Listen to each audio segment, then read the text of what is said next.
They say the world is getting smaller. That's not true. The world is the same size today as it was 1 million years ago. They say we're living in difficult times. But that too is not really true. At least no truer than it was 10, 100 or 1,000 years ago. Every age in history has had its plagues, wars and disasters.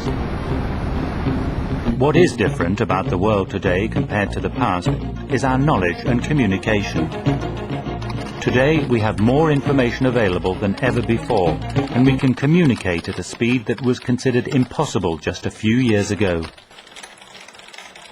Knowledge and communication have become two of our most important tools. Tools that we're using to fight an age-old scourge. Infectious disease triggers deep and ancient survival instincts in us. We are old enemies. It is only today that these tools make it feasible to build a network of networks. A global outbreak alert and response network for global health security. A network made up of people on all continents, people of different backgrounds, with a common goal. WHO has been fighting disease for over 50 years. Today this innovation is available. Pooling of information, resources and brain power to rapidly help people who are sick, but equally important, to prevent disease from spreading. Diseases know no borders. They spread, multiply and mutate, taking advantage of every opportunity to flourish. And outbreaks have other consequences, as we saw with the emergence of SARS. SARS quickly spread death and human sorrow. It also led to economic disaster. Business suffered as a result of fear and uncertainty. Even as SARS gripped Southeast Asia and Canada and demanded the world's attention, outbreaks of other diseases continued, causing major suffering around the globe. Outbreaks that could not be ignored. A new epidemic meningitis strain, Ebola in Central Africa, plague, cholera outbreaks, yellow fever. Then, on March the 12th, WHO issued a global alert about a new disease, triggering an unprecedented global response. Even before we could name this new enemy.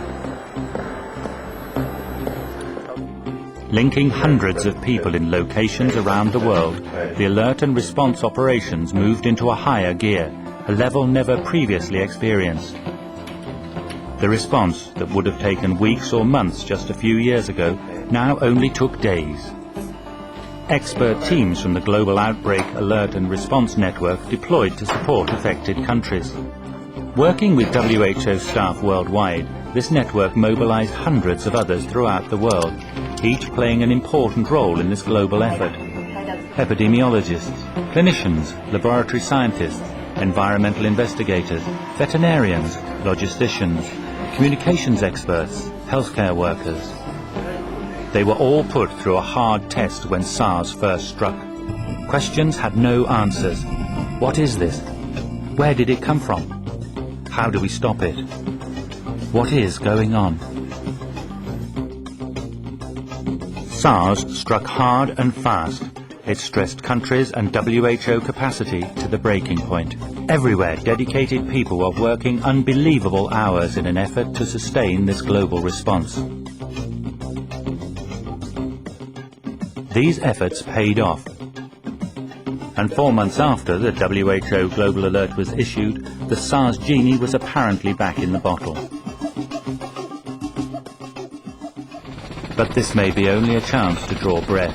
This war against infectious disease doesn't end. And SARS is not the worst disease out there. An influenza pandemic would kill more people. And we also face the unthinkable possibility of bioterrorism. We have to work now to ensure that we're getting stronger, better prepared, learning from the hard lessons of SARS and other emerging diseases. Countries need national preparedness for outbreaks. We need a larger pool of experts who can travel rapidly to assist affected countries when called upon for help. Collaboration with member states, as good as it already is, must improve. We need to further improve communication at all levels, local, national, regional and global. You get that bravo back to base. As diseases evolve and new disease emerges, we must also ensure that our defences evolve and adapt, getting stronger, staying one step ahead. Like the pillars of a solid structure, our ideas and actions support a well-defined goal. WHO's strategy for global health security reaches out to the world community. It can only work with support and involvement from all. Our job will never be finished. The world is constantly changing, and we change with it, to prepare and to respond to the unexpected.